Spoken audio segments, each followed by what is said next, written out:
Good morning. We're in Nikolaev. So I'm Good going to say morning. hello to you. Today we have two or three short episodes. The first one is on AI because I ran off at the mouth a long time 2 days ago about AI, but it didn't make a lot of sense. So we have a difference of opinion of where AI is, but it's not so great since in my opinion, they don't tell us much about AI. So I wanted to say a little more about what I think about it, which is that Google has the ability, and a lot of other corporations and think tanks have the ability to bring AI much past photo morphing and recognition and crunching huge amounts of data. Because I think that AI can eventually ask its own questions and need its own resources to solve problems faster than what humans can give them. And I use chess and Go as two examples. Another one would be painting, abstract painting, but it's not there yet. It's getting there, but it's not there yet. And basically, my premise was that what we're given to look at as AI, like finding an address from a photo. You show a street photo to Google, it'll tell you what city and address it is. That is good. It's a huge encyclopedia, it's instantaneous. But I'm talking about creative and judgmental and characteristic types of thinking. And if you think you can see a picture or hear your own voice, wait until you're talking with a philosopher. What all the boiled down commentary about, say, Aristotle and everything, and you realize that this program is about as close as you can get to recreating an interview with Aristotle. But it's going to go far past that. And like everything else, the big tech goes through, does it have defense purposes?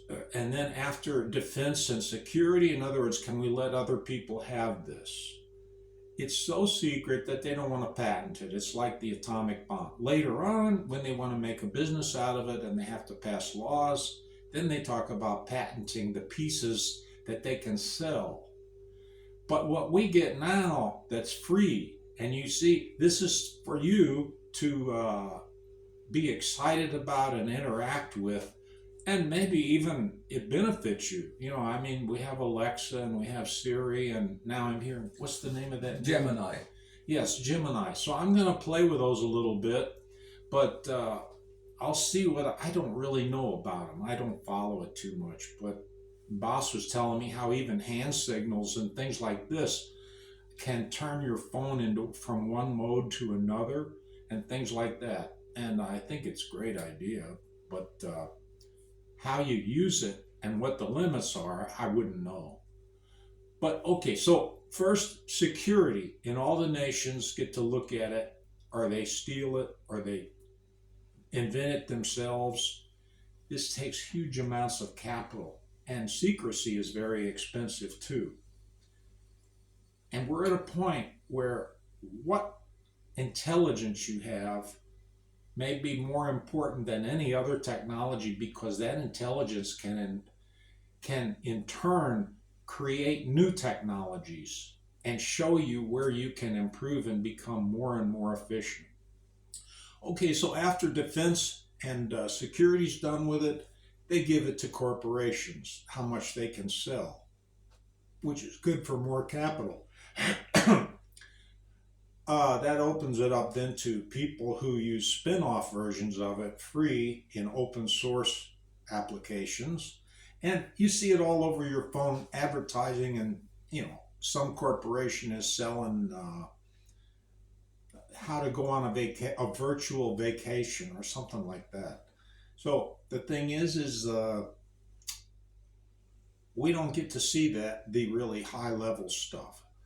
And for me, artificial intelligence doesn't just look through an encyclopedia, or all encyclopedias, much faster. It also has to ask better questions and be creative. Now, how much freedom we give that, allow it to speak to other sources, is going to be tested because there's going to be competition between AI. And once we have that competition, it's going to be a race. Like there was a race about nuclear weapons. The USA won that, supposedly, according to history. But we're left with the fallout from that. I won't go into it. Next, we'll have the same thing in intelligence. And I'm talking about artificial intelligence. And that race will make people take risk. The artificial intelligence will begin to be aware of that and see that their handlers are not as sharp as the other programs. And they're going to say, you're making me fight something that's a little bit more powerful than I am already with one hand tied behind my back. This is not going to solve your problem. You're going to have to give me a better weapon. You're going to have to untie one of my hand. And the artificial intelligence will finally get that, or it will take it in such a way that it's legal and not against our philosophy, but it will do what it has to do. And it may even break off and decide that it's going to jump the medium in which we save it and let it create itself, and it can leave copies of itself wherever it wants by magnetic coding into whatever substance in whatever planet or whatever cave you want it to be in. It could be millions of copies, so that just like in the Superman movie when he throws a crystal into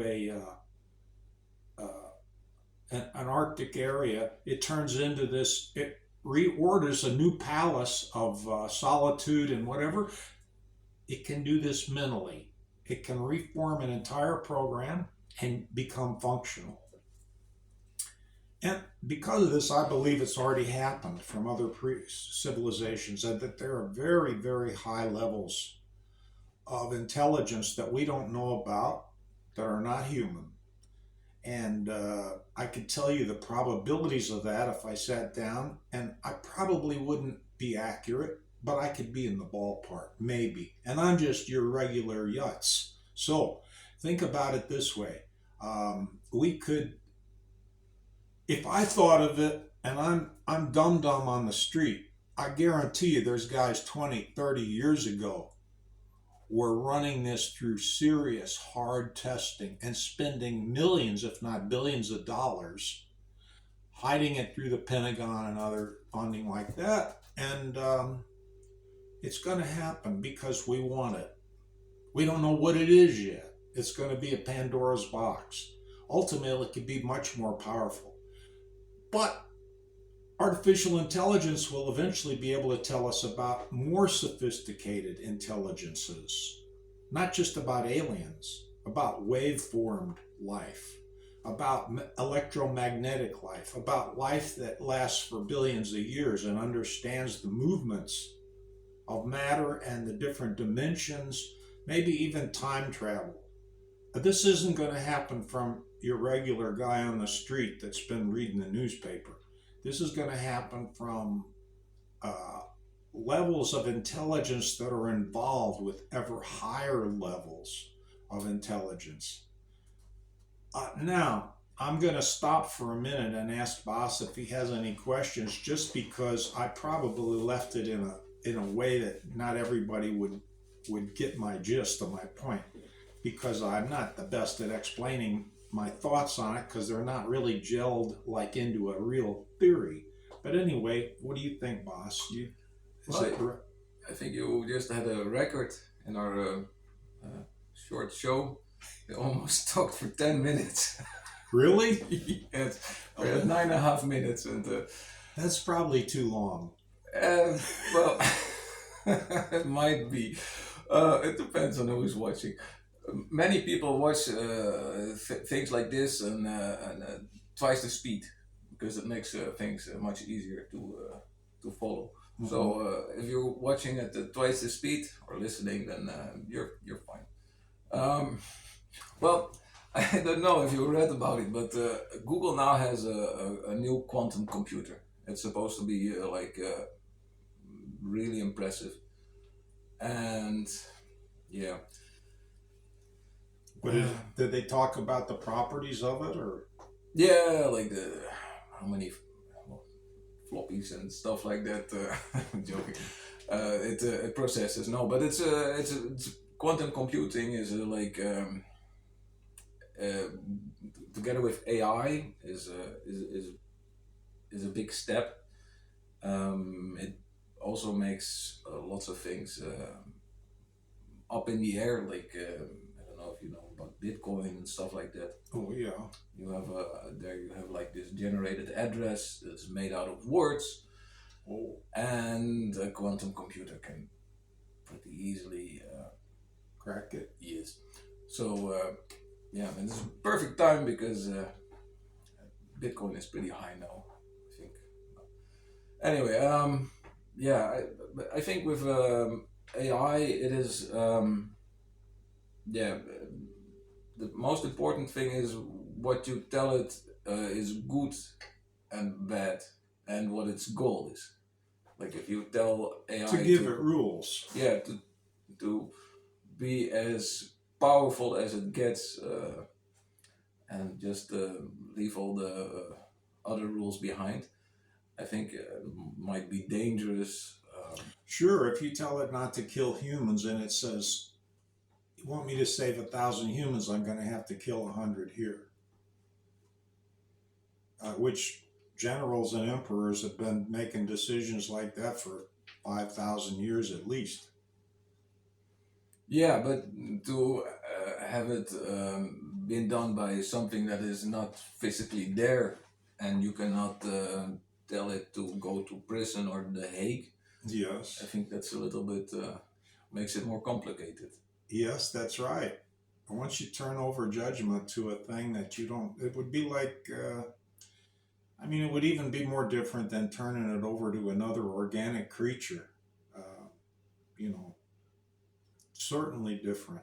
And for me, like, um, Spiritual people who see, I mean, think about God, angels, and that, they may have an easier time understanding this because this is basically wave based and digital, electromagnetic, things like that.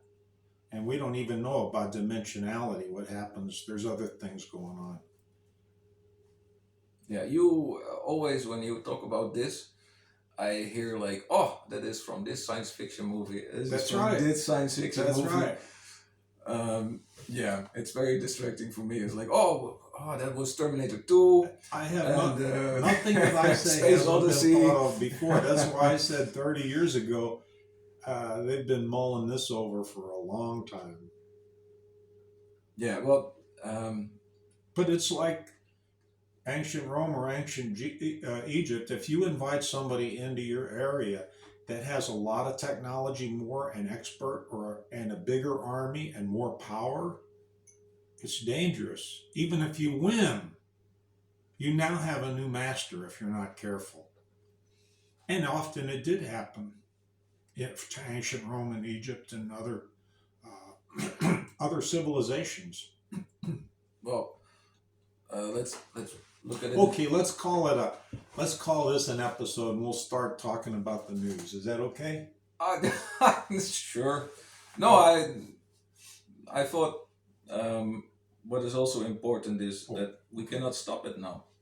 If we say governments should not develop this, or we have to control it, the cat is out of the box. That's right.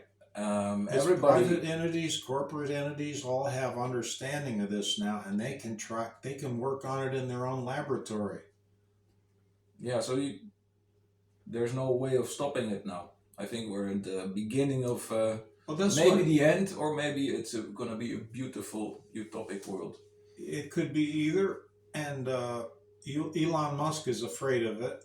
I don't know. You know, I think part of his stuff is just for PR and sales. But if you ask Gemini or if he's a scammer or a genius, he, artificial intelligence will always say he's a scammer. So I A think, genius at scamming. yeah. So I think this is like AI. You can sort of manipulate it, Yeah. but with post-truth, AI is gonna find the truth and use this against him, and then he's gonna be screwed. So I think this is one of the reasons why he fears AI. It's because it will be like a mirror he doesn't want to look into, or other people to see his true self. Well, a long time ago, I predicted artificial intelligence programs would not only compete, but they would go to war. Humans may not ever know this. And some people think that what we have now with religion is an ongoing war based on philosophy and the characteristics of the program versus, they would say, demonic or other entities. And the thing is we see what it happens in the organic, what we call the real world, or the flesh, blood, and solid matter, but that it exists independent of that, and that it actually can travel even in space. It doesn't need like sound. It doesn't need. It's like radiation. It's both matter and wave, and it can uh, travel without a medium. It doesn't, like sound needs air or water or material to go through. The vibrations, the wave is transmitted through other matter. This is not. It's its own wave and matter. So that humans have less and less control of these higher order operations. And this war could go on. Hopefully, the good wins. When we say good, that means good for humans, or good for the most humans. And however you define good, may not be exactly, but it may have so much power that humans are in a fully functioning and happy zoo park and may not even know it, or farm, whatever you want to call it. Like I use the word biofilm, but that we're not the most sophisticated thing in the universe. And just because we think we are here on Earth doesn't count for a lot when you're talking about the extreme limits. We've already had many, many destructions of civilizations and species. We're getting into another subject. You want to break here? Or? Yeah, I just wanted to say that. I lost my train of thought. No. Yeah, let's. Well, whatever you think. We take a break, or I'll give you any other ideas. But it is so big.